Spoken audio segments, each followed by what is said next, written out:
It's time for SPG, as in Super Backgammon Secret Files. Itinutok ni Papa ang kanyang baril at akmang ipuputok na niya ito.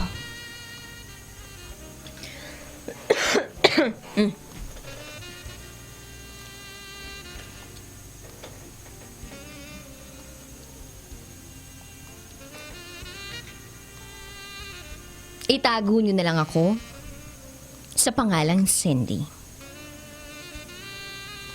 Nagka-boyfriend ako at 15 years old. At ang naging boyfriend ko ay ang anak ng partner ng papa ko sa trabaho. At siya si Lance. Magka-partner kasi ang papa at daddy ng boyfriend kong si Lance sa pagiging sundalo. Kaya walang problema na maging kami. Puwera na lang daw kung magsama kami sa iisang kwarto. At kapag ipinasok ng boyfriend ko yung mga hindi dapat ipasok. Tapos isang hapon, hindi ko makakalimutan. Nung nagpaalam kami kila Papa at Daddy niya dahil mamamalengke sila Mama at Tita ng ulam habang umiinom sila sa sala. Papa, Di, pwede ba kaming pumasok sa kwarto ko ng kami lang dalawa dahil gagawa kami ng project? Anong project yan? Gagawa kayo ng bata?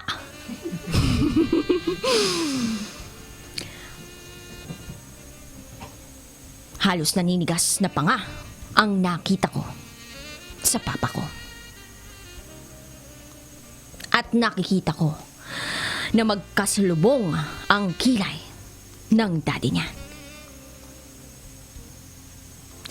Magtatahi lang kami, Dad. Sagot agad ng boyfriend ko. Pero sumagot din agad yung dad niya ng, anong magtatahi? Tahiin ko puwet mo eh. Sabay duro nila Papa at Daddy kay boyfriend. Yung parang duduruin ng daliri at mata nila si Lance na parang sinasabing, we're watching you, madapaka. At saka kami umakyat at tumalikod. Nung una, naiilang kami habang nagtatahi. Nasa loob na kami ng kwarto. First time kasi namin na magsulo sa isang kwarto. Kaya pinag-usapan na lang namin yung mga kalokohan nila Papa. Tapos maya-maya pa, may iba akong naramdaman. May biglang tumulo sa panty ko. Kahit hindi naman ako naiihi. Parang sumuka yung terminal ko. Manipis lang yung shorts ko nun. Kaya hindi na ako nagdalawang isip pang tingnan. Tapos pagsilip ko, oh my God! Pusang galabes! May dugo na yung panty ko hanggang shorts! Oh my God! May cancer na ba ako? Di halos mag-umiyak ako sa kwarto dahil nakita rin ni boyfriend yung shorts ko na merong dugo. Sa sobrang lakas ng pag-iyak ko, bigla namang napasigaw yung dalawang bulldog naming tatay sa baba. Yung sigaw na parang may kaaway. Kaya agad-agad nanlaki yung mata ng boyfriend ko at sabay sabing, huwag kang umiyak, babe, huwag kang umiyak. Walang yaka, mamamatay ako dito. Rinig na rinig ko yung dagungdong ng mga hakbang ng tatay namin paakyat ng hagdan. Parang Spartans. Pagbukas ng pinto, nagtago sa akin si boyfriend. Agad nilang tanong kung ba't daw ako umiiyak. At saka ako naman tinura ang terminal ko.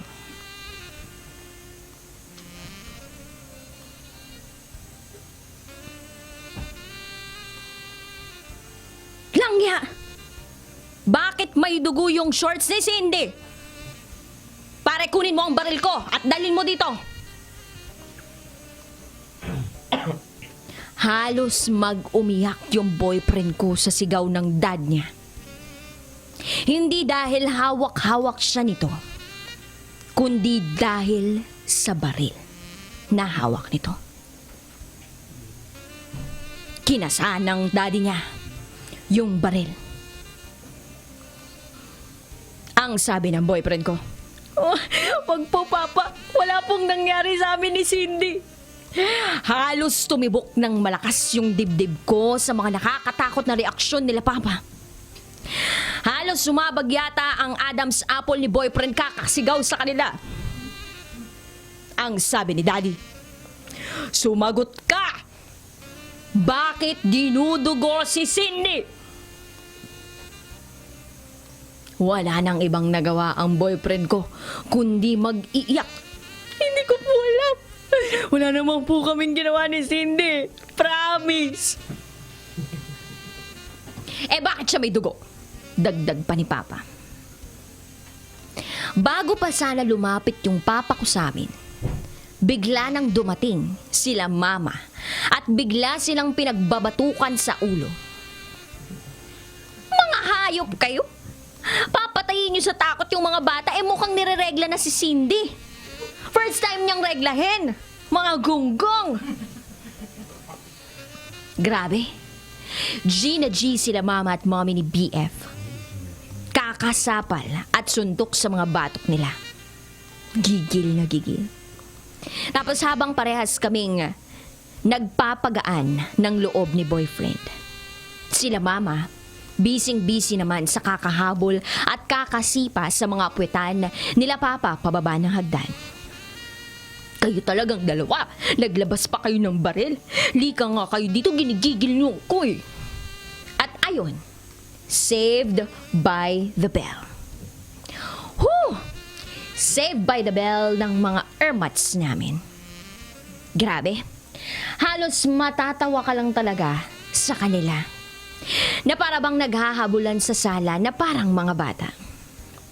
PS, halos umiyak tawa yung boyfriend ko nung malaman na pinagtitripan lang daw siya nila Papa dahil wala naman palang bala yung baril.